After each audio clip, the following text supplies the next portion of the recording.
pop them in the chat box. If we can't get round to answering them all, then we can always put together like an FAQ sheet and circulate that as well. You know, it may well be that we do a follow-up session to this once more people are using the compliance platform within CreditSafe as well. So just let us know what works best for you. Okay, Matt, can you just confirm you can see my screen before I get cracking?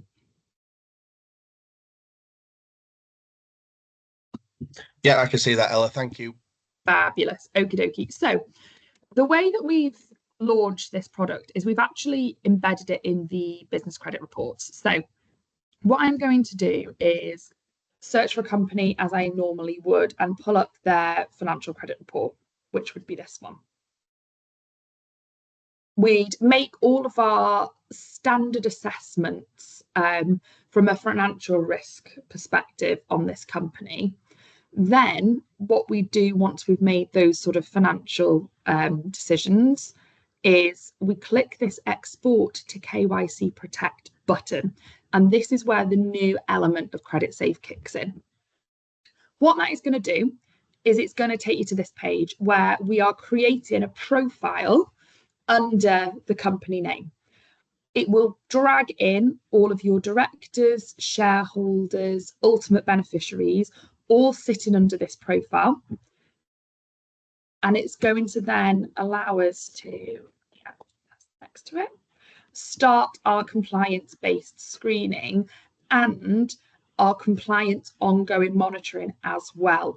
So I think a lot of these checks at the moment, for the organisations that are completing them, they're doing them as a one check in time.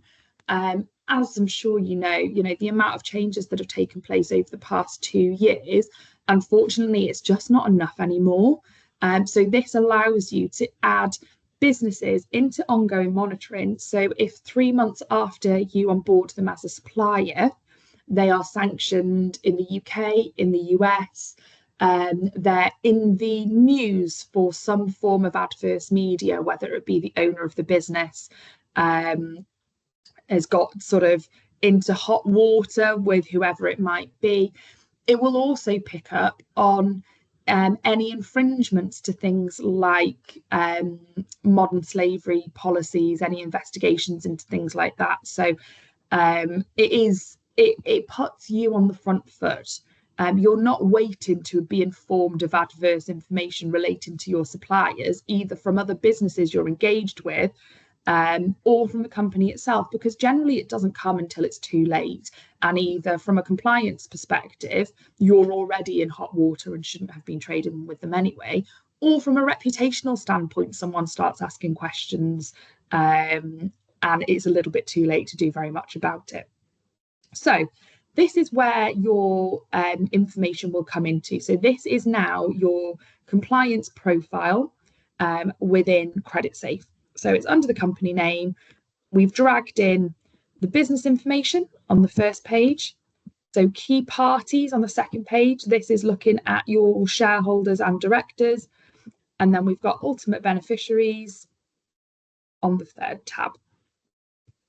Okay, so what we'll then do is we'll start the screening process. So we can screen the company itself.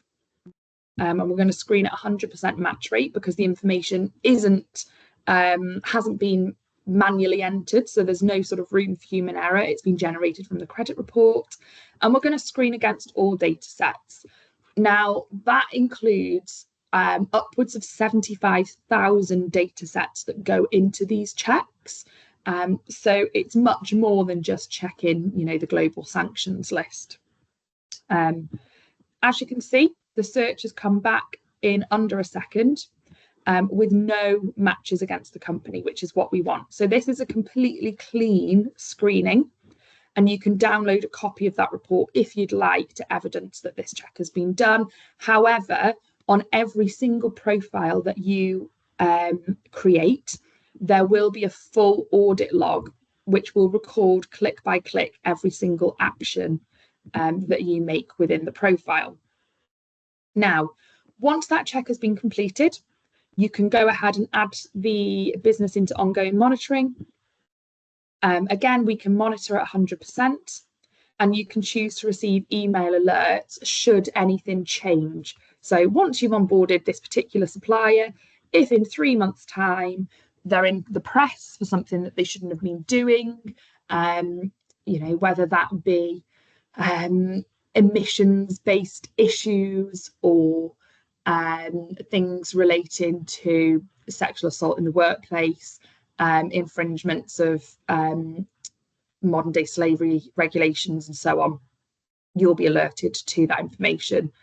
So I'm going to hit save, and that is the company successfully screened and successfully monitored against all of those data sets. And so we'll re-screen them against all 75,000 data sets every 24 hours, and we'll inform you if something has changed. We can then complete the same process on key parties. So it may be that you don't want to screen all of the directors, but you want to screen the shareholding entity, which for us is a corporate entity. So we can leave the directors unticked, just screen the entity in exactly the same way. Hit screen, again, it's come back with no matches. We could then choose to add it into ongoing monitoring. So again, if anything relating to the sole shareholder of the company happens, you'll be alerted. And then again, with the ultimate beneficiary of the company, who for us is Magni, we can screen him as an individual and choose to monitor him against all adverse data sets as well. Okay. What you'll then be left with is all of your checks completed under one profile. You can then choose to assign a risk rating to it. So you might, have come out of this and it's a company in the UK. They don't have any overseas links. There's no active compliance alerts against them. So you might mark them as low risk. You can assign them to yourself. So under assign, if you go to user and type in your own organization, it'll be linked to your organization. You can set a review date. So if it's that every 12 months, you want to make sure that someone goes into the record and just make sure that everything's up to date. Obviously, if you're using ongoing monitoring, then there's not so much of a need for it, but the option is still there. So I could choose to have a review date in a year's time. I might pop some comments on, such as approved by, something like that, no risk. And then again, if I chose to, these are just additional features that you don't necessarily have to use. However, they will aid the management of your data within the platform. I can then have this set as approved and assign it to myself, which should mean that when the review date is reached, it'll be myself that then receives the alert. What you can then do is you can see and search for any of the businesses that sit within your profile at any given time. So we can see that this is the check that I've just done. I've given it a risk rating of very low. It's been approved. It's in my name. And I do have a review date for 12 months' time. Okay, I'm just going to show you another example now of, I guess, to drive home the importance of these compliance-based checks. So I'm going to show you a Canadian business. So I'm just going to pull up the report for you now. So this is a business out in Canada. Their credit report is actually really quite good. They indicate a low financial risk. Their credit limits, sat at 15,000 Canadian dollars. They don't have any debt collection cases. They don't have any secured debt against the company itself. So from a financial standpoint, you'd actually give this particular business a big green tick. However, if we then go ahead and start running the compliance-based screening on this company, so we're going to go through the same process of hitting export to KYC, protect, add in the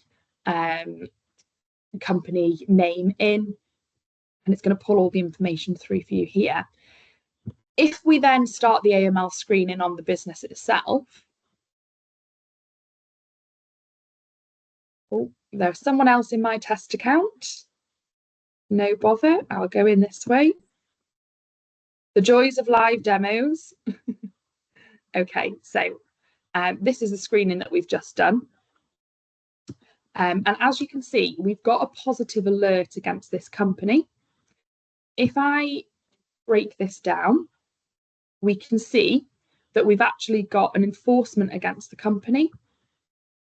So if I hit view details, it's then going to give me more information around where this has come from. So you go into AML categories, and we can see that this particular business has been sanctioned by the US.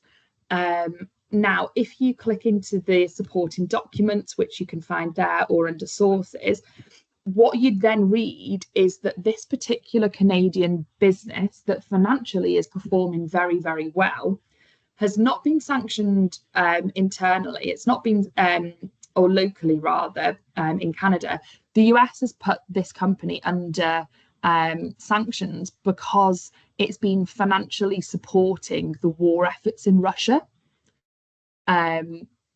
So that's the reason that this particular sanction was in place. They are not sanctioned in the UK, so you can legally trade with them. However, from a reputational standpoint, if there is a company that has been sanctioned by another country, and especially the US, because they do tend to impose these sanctions much quicker than we do, because there's been proven, it's been proven that, say, financially they've been supporting the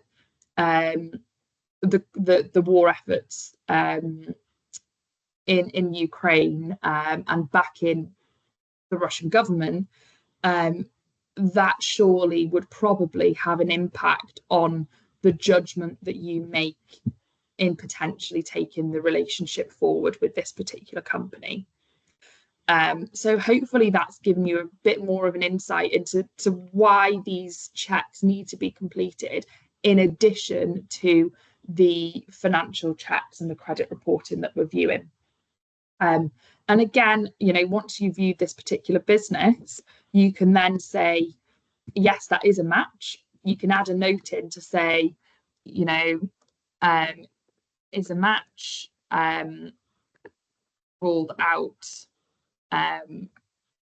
something like cannot supply, and then you can save that, and that would have matched.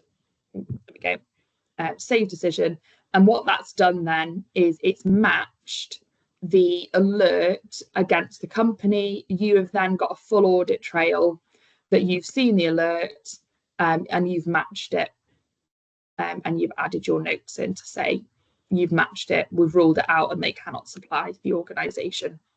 And then you can go ahead, and it may be that you mark them as very high risk. If you wanted to keep them in there, you could then just delete the whole check completely. But for audit purposes, I'd probably keep them in there and say that, you know, you declined working with them. Something like it's got a US sanction. And if you weren't going to work with them, then there'd be no need to monitor on an ongoing basis. But then you'll be able to see that you've screened that particular company, you've marked them as high risk, and you've declined them as a supplier.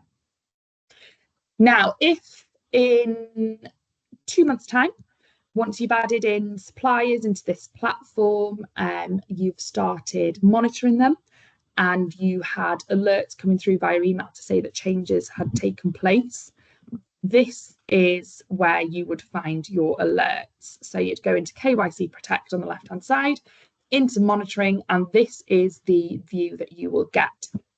Now, your alerts will be split into two halves. You've got your AML alerts, which are your direct compliance-based alerts. So your PEPs, your sanctions, your law enforcement alerts, your financial regulator alerts, your adverse media alerts. And then you've got KYC alerts. Now, these are slightly different. These are informing you about a fundamental structural change within the company that should be prompting you to complete additional compliance-based checks. For example, the company now has a new sole shareholder or a new parent company. So there's nothing wrong with that. There's no compliance-based issues with that. However, you will want to go in and screen the new parent company or the new sole shareholder of the business and add them into monitoring to make sure that you pick up on any potential adverse compliance-based issues that relate to the new parent company or shareholder, whatever it might be. So if I click into this top one, for example, I don't actually know what's there because I haven't been in this before. We can see that we've got, we'll be monitoring at 100%, but we can see that we've got some alerts. So this is the company. We've got the business itself that's been screened. We've got key individuals and UBOs that have all been screened. And we've got some open alerts to view now. You'll only be getting 100% matches because we don't advise having any form of fuzzy matching when you're pulling the information directly from a credit report, because there's no potential for any form of human error. However, let's say that this was 100% match and you've got a enforcement, for example. What we're then going to do is we're going to go and view the details.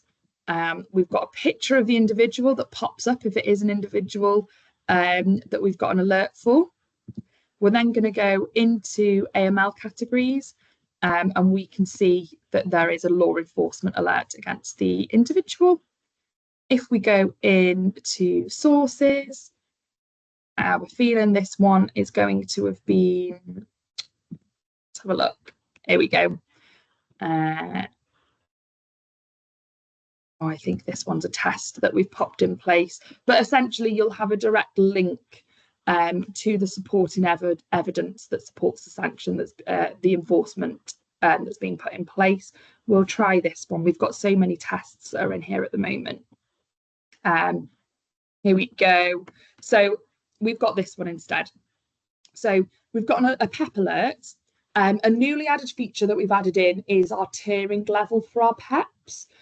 So we'll give you PEP level 1, 2, and 3s and a flag if they're a performer PEP, just to make it easier to rule out any potential low risk incidents without having to escalate them. So for example, we've got a PEP tier 3 here, which basically means that it's someone that belongs to a local government, so a local MP in essence. Your PEP level 2s will then be looking at members of the House of Lords in the UK and equivalent overseas. Level 1s are heads of political parties and heads of banks and so on.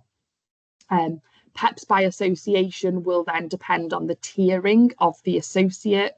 So for example, the spouse of Keir Starmer would be listed as a PEP level 1 because they would be incredibly politically exposed based on the position that he holds.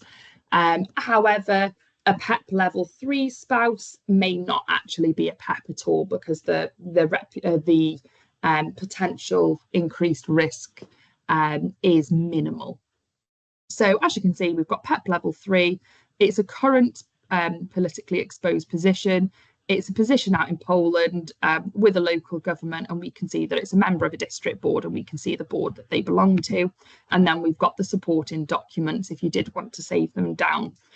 So for this particular one, it may be that we then go back to our results and we say, yes, that is our client. We add a note in and say, local council, no risk, something along those lines, and we match it. Okay. Let me just stop sharing and see if there have been any questions added. Yeah, there are one or two. I think it was a more of an acronym thing. So obviously PEP being politically exposed person.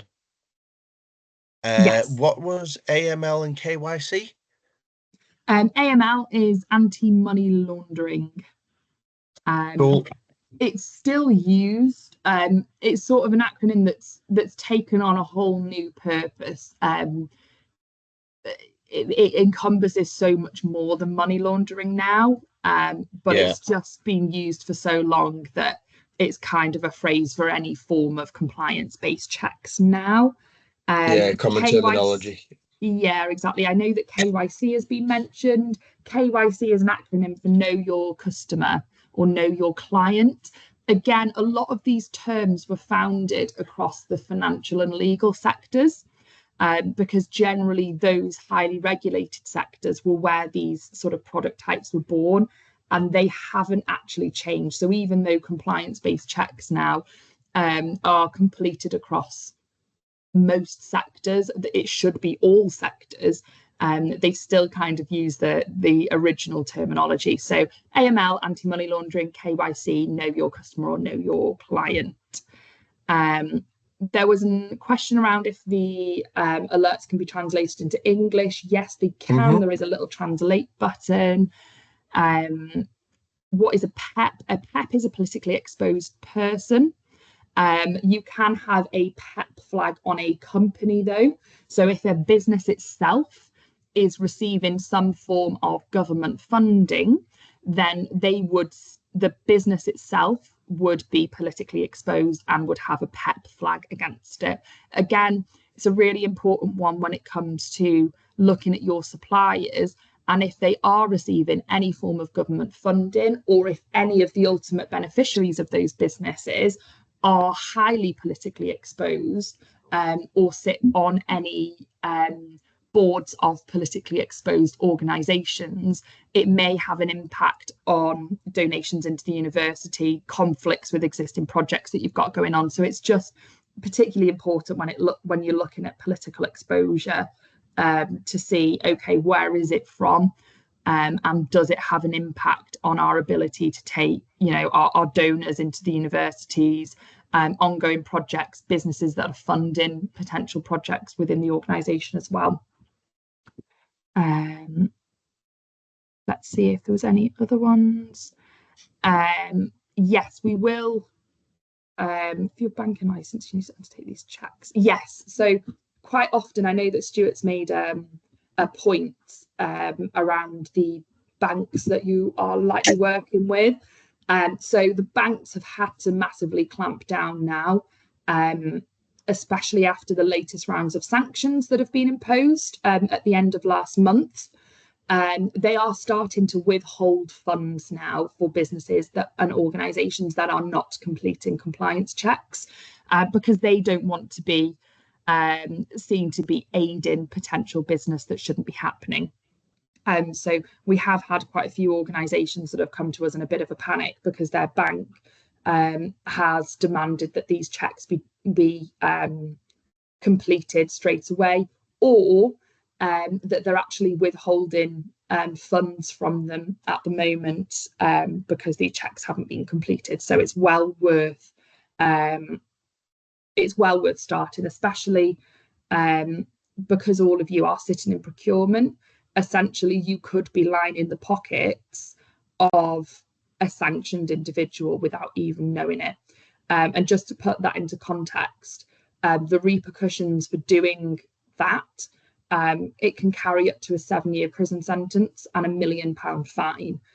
So we're not talking just a slap on the wrist. There are real consequences to not completing these compliance-based checks now. The platform is there, it's available to you. If you do have some real concerns around your supplier base, if no compliance checks have ever been completed, feel free to reach out to us. I'd be more than happy to sort of steer you in the direction as to where to start. I think a lot of organisations tend to think we'll start with our suppliers that we spend the most money with, and actually from a financial standpoint, that's where your highest risk sits. But from a compliance risk standpoint, it doesn't mirror that. Quite often your biggest compliance-based risk might be with your mid-size and smaller suppliers. And I think it's, yeah, something to drill home across your entire organisations if possible. You know, if, you know, a department is purchasing a microscope that, you know, generally looks like it's a pretty insignificant purchase and the cost is relatively low, if the relevant checks haven't been completed, then potentially you're in, you know, quite hot water in trading with a, you know, a sanctioned business for the sake of, you know, a £250 telescope within a department. So I think it's really, really quite important to share the sort of messaging around why these checks are to be completed as well. I think there might have been a few other questions that have just popped. Yeah, it looks that way. Let's have a look. So new regulations, how will you identify their risk? It's not for us to identify. We just tell you if there are any alerts against any adverse data sets. It is then for you to take that information and make a decision based on your internal policies. So we can tell you, like the example that we looked at, that a business is sanctioned in the US because they've been funding the war efforts in Ukraine. They are not sanctioned in the UK, so legally you can trade with them. But from a reputational standpoint, that's for you to make the decision internally as to whether you want to be giving university money to that particular organisation. If they are sanctioned in the UK, that is a hard no. You will be literally breaking the law if you are to trade with them. So there's no grey area on that whatsoever. You know, when it comes to political exposure, again, you can legally trade with a politically exposed business. However, the risk associated with that is increased. It also depends where the political exposure has come from. If, you know, you've got a company that's taken huge funding from, you know, the Chinese government, then that's for you to assess the risk and say, is that in line with the policies that we have internally? Are we happy? Will it have an impact on donations into the university, on other projects that are ongoing? So yeah, it really is for you to choose how this information is used, how you interpret the information, and also put together, I guess, an internal policy around compliance-based checks within the organisation if you don't already have one. So yeah, we don't necessarily identify the risk. We just tell you if there is information around compliance-based issues, and it's for you then to choose the kind of risk that takes on internally. There is a user manual. I know that Jerry's asked if there's a user manual. Yes, there's a step-by-step guide, and there's also some video demonstrations as well that you can refer back to. So we'll make sure that those are shared with you. And I think, again, there was another question around on what basis do we classify or rate their risk. Again, we do not rate that risk. We will just tell you if there is a hit against the company, it's then for you to decide what risk that holds for you as an organisation. You know, what would be deemed as high risk to one organisation might be very, very different to another. And so that's for you guys to make a decision on. We can only give you the information. How you interpret and use that information is then down to you.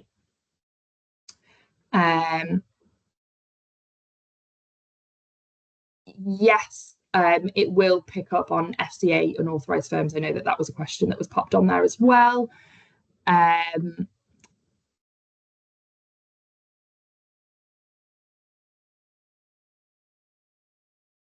Yes, exactly. I think Leslie's popped a message on. So yes, what this is doing is it's basically giving you the tools to run these screenings in one place very, very quickly it's identifying the key players within a business that you need to be checking, allowing you to check them against adverse data sets. If there is a hit on an adverse data set, then that's for you to translate into action internally. You know, again, what level of political exposure are each of you as your own organisations happy to accept? And that will probably differ from organisation to organisation. You know, is from an adverse media standpoint and a reputational risk, I'd imagine that, you know, something that would be important to one organisation may not to another. And so, yeah, but we give you the tools and the information. It's then up to you to educate your teams and make decisions on what you are, I guess, ethically happy with, and also make sure that legally you are sound. You know, not dealing with any businesses that are sanctioned in this country and so on. I don't think any more have come through. No, I think I just had one as well, Ella, please, if I may. So when we see the alerts come in, so for instance, if we see that there's, say we monitor a company and something alerts in 3 months' time and then a week later and then so on, if every time we access the report on the company, is that using a credit that we are using for Protect, or is it just done on a case of once you're monitoring them, that's just classed as one, basically? Yes. So once you monitor them, that's classed as one credit.